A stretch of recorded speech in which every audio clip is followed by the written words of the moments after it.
I'm Huples Cat. I'm a strong believer in first aid kits. Everyone should have one. You should have one in your home and every vehicle. So I'm in Canada, eh? The company's sale up here has a sale on. Now I really wanted this one.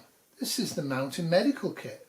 It costs $185 Canadian plus tax. Sale's currently selling it for $92.42. This one is still available in some stores. Unfortunately not any I can get to, so it's not going to be for me, but I will be looking hard at sale.ca next fall.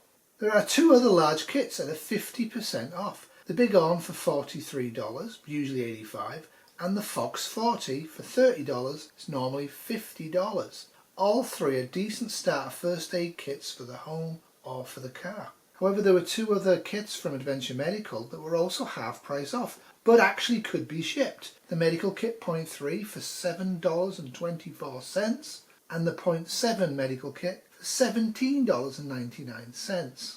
They're unopened, let's open them. I'm not sure if this is worth $14 Canadian, it's about $10 American, but definitely at $5 American this is actually something I thought might be useful. It's one person, doesn't have much stuff in it. Apparently this is a choice of 12 and 24-hour racers. I raced ultramarathons for over 10 years. I raced over 100 of them. Nobody carries one of these in an ultra race.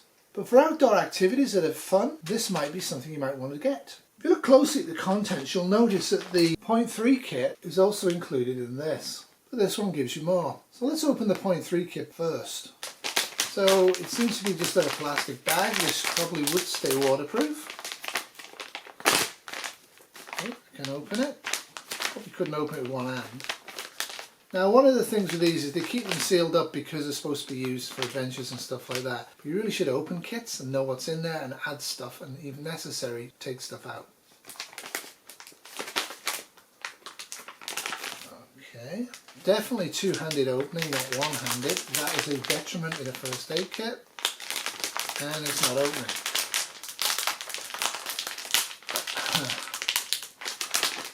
Yeah. So it's not opening, which is a major problem. If you have this on your own, this is all you have, and you have a serious limb injury or hand injury, it's going to be hard to open this. Never fear, I always have the answer on me. I was kind of hoping to preserve the bag. Okay, I'm fiddling around with it for quite some time, and I've actually found a hole in it. I'm pulling it open. Okay. So it does open and it will reseal, I think, but this is very much now going to be dodgy in terms of waterproofing. Comes in a Ziploc bag, that's good. The Ziploc bag is open, that's not good. 3 Afterbite and 3 Chinese antiseptic wipes and some preformed moleskin, quite a large amount, that's good. Ease of opening, about a C, should be better than this. Okay, one of the reasons I like Adventure Medical Kits is they actually put usually good quality gear in. And this is an example of that. This is some 1/2-inch surgical tape, and you'll notice that it's absolutely a good product. I would happily have used this in the hospital. One tip with surgical tape is when you've used it, fold the tip down so you can easily open it next time. Not 1, not 2, but 3 knuckle bandages. I like knuckle bandages, and these are fabric, so I like that. I like fabric knuckle bandages. 2 fabric wound closure bandages and 5 fabric finger bandages. My least favourite bandage, and 2 very thin gauzes to put over wounds. 3 safety pins. So like I said, I like fabric bandages. I find plastic waterproof bandages do not last, nor are they waterproof. The waterproof gets in through the side. Good solid fabric bandage will work for 24 to 48 hours in the wilds before you need to remove it. Ease of opening without touching the bandage itself is excellent. When the bandage comes out, you should have it like this. All bandages should be like this. You have a little piece of gauze on the inside and fabric on the outside. So when you literally do this and you say you have a wound, you can put it on the wound without touching the inside of the bandage. Hopefully you've already cleaned the wound, and therefore you will have a sterile area. And when you turn it like this, you can easily grab hold of the other side without touching the bandage. With all bandages and dressings, before you seal it off, get one corner and turn it down like that and then pull it tight. It will keep it on just as well, but when you come to take it off, and this is important for children, and I would classify myself as a child when it comes to pain, when you take it off, it's easy to do so. You can also wash these in cold water for a little while to completely soak this before you remove it. So a slightly different format with this. Just going to open it and then put all the stuff out and point to some random stuff and talk about it. First, ease of opening. I keep my kits in the original packaging generally speaking, and generally speaking I would keep stuff like this with the packaging. This is good fire starter, but this is a really solid hard board and I'm not going to keep it on this kit if I'm going to use it in the wilds. Attached by plastic. That displeases me. Plastic is through the black retaining strip, which is not a good idea. Make sure you get all of this stuff off. And yeah, this has been damaged slightly in that process, so I'm not happy with that. And I still have this on here, and this is probably to stop people taking stuff out in the store and stealing it.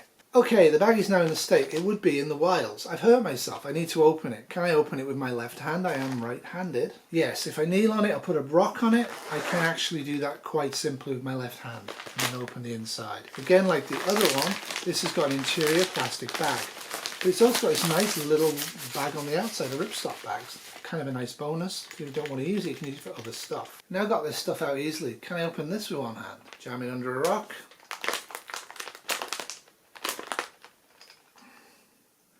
No, gonna need me to have two hands to open it, or just stick a knife in with one hand and gouge away. Now there is a top here, so I'm going to try this differently. Right, so I managed to open that easily that way. I could have opened that with one hand. I did not have to rip this one. I wonder if I had to rip the other one. Like I say, get used to your equipment before you have to use it. Okay, this one does not have an interior Ziploc bag. That would have been nice, and if I repack this, that's what I'll do. But what I'm going to do with these two kits, I'm actually going to cannibalize them and use them to beef up some other first aid kits I already have. And there we have it, some pleasant surprises, some unpleasant surprises. So what I'm going to do is I'm going to remove the 0.3 stuff that's in the 0.7 kit and show you what you get for the extra money. 4 bigger but thin gauze pads for your wound dressings. You need a substantial amount of these and they need to be thick. Get 1 extra fabric bandage skin closure, so you have 3 of them all together. That is nowhere near enough for a gaping wound. You get hospital quality tape, and it is hospital quality, and this one is 1 inch. You get some nitrile gloves inside the packaging. I'll show you what I do with nitrile gloves at the end of the video. Pretty sturdy tick removal devices. This is actually a good thing to have. I'd like a thinner one. And a small roll of duct tape to encourage people to destroy their bodies by using these as a wound covering. Heavy duty pads to clean areas. This is great because you can clean the limb, not just the area affected. These were a nice surprise. 2 of them. Clean the wound, clean the limb. Put this all over the area you want to stick a dressing to. This will help stick dressings and bandages to the body. A little bit of gauze, not very big. We finally have a use for those safety pins. This is awesome, a small amount. I'd like more of this, but this is a tensor bandage. This is great for arm sprains and leg sprains. This will help get you out of trouble. So the extra $10 Canadian for the bigger kit, not altogether sure it's worth it. I'm not sure either of these kits are actually worth it as standalone kits, but for the price, it gives you extra medical gear. That's always a bonus. The bigger kits are definitely better. But then I was thinking about this tape. This tape is probably going to cost you probably $4 to $8 in the pharmacist. This is excellent tape. It's fabric tape. It adheres well. It's exactly what you would use in a hospital. It is absolutely perfect. It will stick anything to anything. So like I say, fold over the edge. So next time you need to use it, it's easy. Don't ever put this stuff in the wound, but it's absolutely great if you have a very hard to place bandage like on an elbow or on a joint. These really help. So I was quite pleased to see them. But what I'll point out to you is there's also a product where you remove this adhesive before you change the dressing. It's going to be really tough to get this off most people. Alright, tweezers are always good. Currently Kitty is getting over her Lyme disease and is just about to finish her course of doxycycline, so she'll be able to drink wine again. That'll make her happy. Wolfie is currently on his 3rd treatment for his active Lyme disease. Having removed a tick from Wolfie, these are better than nothing, but they're almost nothing. You don't want them pointed like this. These are far too pointed. These will work to get a tick out, but thinner, longer ones with a blunter end, that's what you need. Okay, value for money. For $7.25 Canadian plus tax, we always have to pay sales tax here, the Medical Adventure Kit 0.3, if you can buy it, is actually worth, I think, buying 1 or 2 of them to beef up some of your basic supplies. But for me, the most value of that kit is the moleskin and the tape. But what about the Ultralight Adventure Medical Kit 0.7? That's $18 plus sales tax. I got shipping free because I bought a hydration pack for Kitty. As her old make, she kept opening in the bag and the bag would get very wet. So this is also very annoying when you're hiking. I bought her an Osprey because I've been using one without leakage for quite some time. So for the Ultralight Medical Kit, $18. Is it worth $18? For these 4 items, possibly. I don't know. Well, I did notice you have this refill your kit thing. I'm going to pack all this stuff away and I'm going to go and have a look at it. But the website itself didn't really sell individual items to replace stuff that you've used, which is interesting. But I did find out that their prices are really high if you buy directly from them. It doesn't reseal. Not happy with that. They should all be resealable, otherwise what's the point? Just give me the paper bag and let me put it in a Ziploc. The two kits reasonably easily go into the one bag, which is nice. It shows you do have plenty of room in these kits to add stuff, and you should add. So generally speaking, if I was going to use this, I would actually pin the gloves to the outside. Get the gloves on, you've probably already got blood on you, and then you can open up this with the clean gloves on and not contaminate everything before you treat the wounded. In this case, I'm just going to slide it in the top, which probably would work well as well, but I like them on the outside to remind people in panic situations, put the clean gloves on before you start rooting through all this gear and ruin it with blood and never use the gear. So I hope you enjoyed this look at 2 adventure medical kits. I enjoyed getting them. It's always nice to have extra medical gear. You never know when you might need it, and when you need it, you need to know how to use it and where it is. Have a great day. Toodles. This has been a Critical Care Wolfie production 2024.